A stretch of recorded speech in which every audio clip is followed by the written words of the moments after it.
Hi guys, in this video we're going to be talking about information architecture.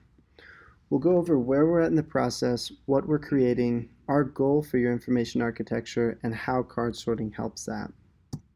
So to start off, let's look at where we're at in the process. We've gone through brand discovery, strategy, started talking about your sitemap and information architecture, and now we're at card sorting, which is how we build the backbone for your information architecture. Why?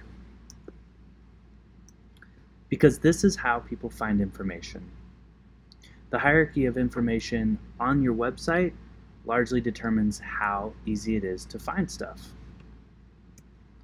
Navigation is really the most important user interface component on a website.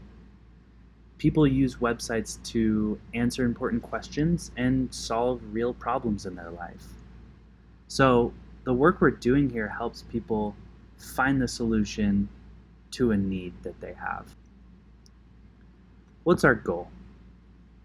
Our goal altogether is to avoid experiences like this, where a user loves our homepage because it's on brand and it's beautiful, but they're unsure how the navigation works, so they become lost and frustrated. Let's look at a real-life example of poor navigation. At McDonald's, it's typically pretty difficult to find the nuggets, and getting in line at McDonald's can also be chaotic. That's because McDonald's designs navigating a restaurant to be convenient for them, not for you. Let's compare that to Chipotle, one of our favorite Mexican restaurants. Their menu is designed to be so simple that it takes 2 steps to order your food. And the way that the restaurant is laid out makes it so that your path to a steak burrito is obvious from the moment you walk into Chipotle. This is our goal: to structure the information in a way that helps users find what they are looking for as easily and quickly as possible. Now let's talk about card sorting. So card sorting is the method that we use to uncover how people naturally organize information in their brain. I'm going to walk you through what one of those studies looks like so you know how to conduct this. You'll be given a URL to a card sort that's set up specifically for you based on the pages on your site. Users will come to this page. It's a little welcome screen that gives them some instructions on how to conduct the card sort. They'll click continue, where they'll be taken to this page where every page on your website will be shown up without hierarchy or category. So users will click and drag these line items into different groups that make sense for them. So once members have completed the card sort, they'll group them into boxes that make sense to them, and then they'll go through and label each box, at which point they can finish the study. Those results will be submitted to a data analysis platform that we can use to measure the strength of relationship between each page in the grouping. We've seen people administer these card sorting tests in different ways. The 2 most popular are by sending out an email or doing a live focus group.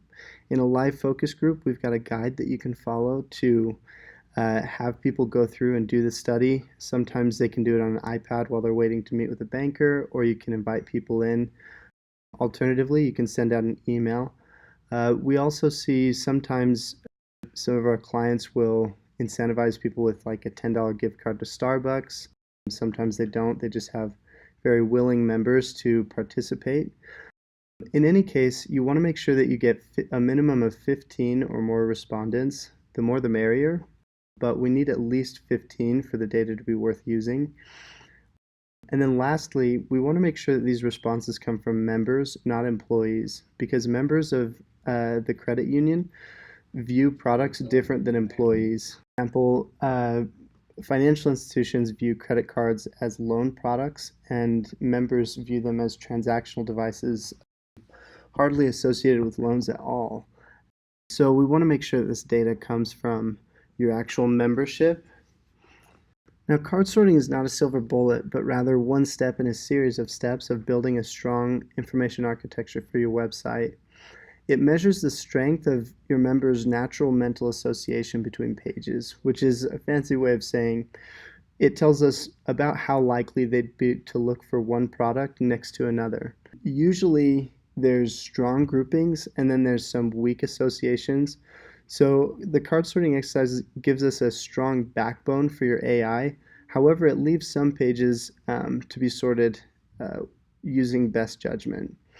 Also, in these studies, we often find unexpected insights about naming conventions, what people are confused about, or the placement of a page where we might not expect to see it.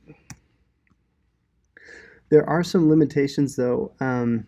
Like I said, the weak relationships have to be sorted using best judgment. This gets us started, but it only provides one piece of the puzzle. We use UX testing and a few other methods to fill in where card sorting falls short.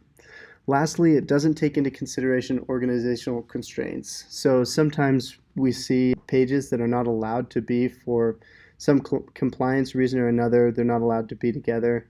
We had one client who all of their commercial products had to be separate from any of their other financial products. And so in a card sort, we might see products sorted one way, but given the constraints of the organization, we have to do our best by operating within those constraints. I want to show you what the results look like when we analyze it.